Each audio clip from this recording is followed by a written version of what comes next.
Yang Bapak ungkapkan tadi adalah orang-orang yang sudah melayani Tuhan. Di dalam kehidupan kita ada di antara saudara yang mungkin sudah lama di dalam Tuhan. Saudara orang yang rohani, yang sudah melayani kayak Demas, ya seperti Yudas. Atau mungkin seorang ibu rumah tangga biasa yang cuma mendampingi suami seperti Ibu Sarah. Atau saudara mungkin seperti seorang yang sedang hotnya dalam Tuhan. Menggebu-gebu sebagai orang muda, profesional muda, seorang yang, atau saudara mungkin sebaliknya seorang yang sedang terkapar di penjara, seorang yang sedang sakit, seorang yang sedang tidak mampu berbuat apa-apa. Tapi toh hari ini keputusan kita itu penting. Betul. Benar apa salah. Ya. Tapi kalau keputusan kita sesuai firman Allah, Ya. maka hasilnya luar biasa. Betul. Pak, kembali ungkapkan tentang Yosua, keputusan yang salah tadi. Iya, ternyata Yosua mengambil keputusan dalam konteks Yosua 9. Tidak bertanya kepada Tuhan. Dan akibatnya mereka ditipu, mereka dibohongi oleh musuh-musuhnya. Dan Tuhan marah. Pak, bagaimana orang bertanya sama Tuhan, apakah segampang itu kita tanya langsung dijawab? Bagaimana dengan pengalaman ini? Banyak orang struggle, bergumul. Saya ini kan nunggu, saya ini kan ke gereja, saya ini mau dengar konfirmasi dari hamba Tuhan atau nabi Tuhan. Saya ini mau dengar suara Tuhan audible. Bagaimana mereka? Ini pergumulan setiap banyak orang percaya. Baik, Pak John, saya lanjutkan. Ternyata di dalam Alkitab juga ada orang-orang yang mengambil keputusan yang benar. Nah, contoh yang pertama, orang yang mengambil keputusan yang benar adalah Yohanes pasal 4, wanita Samaria. Yang sebelumnya dia membiarkan dirinya untuk dipakai oleh dosa, dipakai oleh kejahatan, dan bahkan dia membiarkan dirinya bergonta-ganti pasangan sampai 6 kali tanpa ikatan pernikahan. Itu keputusan yang keliru, dia biarkan dirinya, membuat dirinya jatuh dalam keputusan dosa, keputusan kejahatan. Tetapi pada waktu dia berjumpa dengan Yesus, dia mengambil keputusan untuk bertobat dan mengubah dirinya untuk menjadi saksi Kristus. Dan Alkitab berkata dalam Yohanes 4 ayat 39, ketika dia mengambil keputusan yang benar untuk bertobat, lalu dia bersaksi bahwa Yesus mengubah hidupnya, ternyata dia dipakai Tuhan. Yang sebelumnya dipakai oleh iblis untuk berbuat dosa, sekarang dipakai Tuhan untuk membawa orang-orang kepada Kristus. Dulu tubuhnya dipakai untuk senjata kelaliman. Ya. Sekarang untuk memuliakan Tuhan. Amin. Orang menghinakan dia, orang melecehkan, menghindari dia, tetapi sekarang dia pergi ke orang-orang itu dengan manusia baru. Manusia baru, keputusannya sudah diubahkan, keputusan yang benar mengikut Yesus. Nah, yang kedua Pak Johan, ada juga contoh tentang Hana.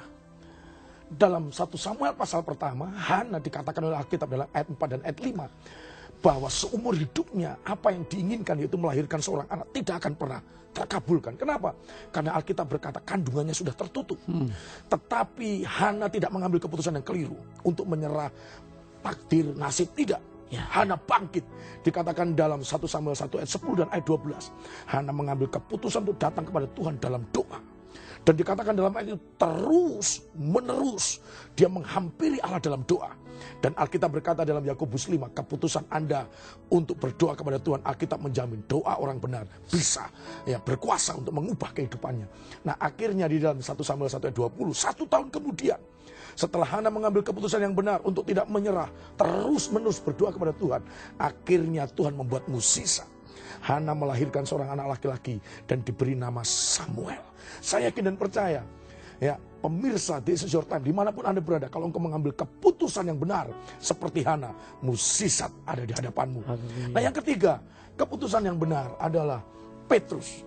Ternyata Petrus setelah 3 tahun bersama dengan Tuhan Yesus, 3 tahun setengah bersama dengan Tuhan Yesus, makan, berjalan, tidur, melihat mukjizat, mendengar pengajaran Yesus. Ternyata dalam situasi tertentu, ternyata Petrus juga pernah mengambil keputusan yang keliru.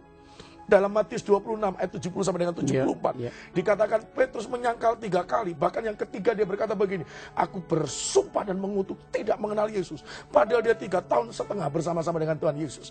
Nah, mungkin juga hari ini ada di antara saudara sudah dalam posisi seperti itu. Tapi Petrus tidak berhenti di situ. Petrus berubah lagi. Petrus mengambil keputusan yang benar di dalam ayat yang ke-75 Matius 26. Petrus menyesal, Petrus menangis, dan ini yang terbaik yang dilakukan Petrus, beda dengan Yudas. Petrus kembali kepada komunitasnya, kepada para rasul, sehingga ketika Yesus bangkit, Petrus pun juga ikut menyaksikan kubur yang kosong, kebangkitan Yesus. Nah, ini penting. Saudara, ketika engkau sedang mengalami situasi yang sulit, jangan ambil keputusan untuk pergi ke orang yang gagal. Ya. Pergi kepada orang yang kecewa, maka engkau akan makin kecewa. Tapi kembali kepada orang-orang yang hidup dalam kebenaran. Ya, bapak-bapak rohani, hamba-hamba Tuhan. Engkau sedang mengambil keputusan yang benar, maka engkau akan segera pulih seperti Petrus, kembali seperti sedia kala. Puji Tuhan, pendeta. Luar biasa sekali. Keputusan adalah starting point, titik awal untuk perubahan. Amin. Kalau keputusan kita benar, saya percaya setelah kita memutuskan ada langkah selanjutnya. Untuk Ibu Hana tadi dalam Alkitab, perlu waktu panjang untuk mempercayai bahwa dia hamil. Amin. Untuk Petrus bergumul, saya kira beberapa hari, beberapa saat pada waktu itu, tapi dia cepat melangkah beberapa saat dan dia bertobat. Dan saudara, ada action, ada tindakan dari keputusan yang kita putuskan. Waktu keputusan kita setuju dengan keputusan Allah dan kita ambil action, maka goal, sasaran, target itu pasti akan tercapai. Hari ini kalau ada di antara saudara, kaula muda, businessman, profesional, Anda di posisi manapun di pemerintahan, mahasiswa, kalau keputusanmu sudah salah seperti apa yang dialami oleh Simpson tadi. Ya, Simpson, Sarah, Yudas Demas. Ya, mentertawakan atau Yudas. Mari kita berbalik. Kita berbalik. Supaya kita mengalami berkat Tuhan. Amin. Yang istimewa.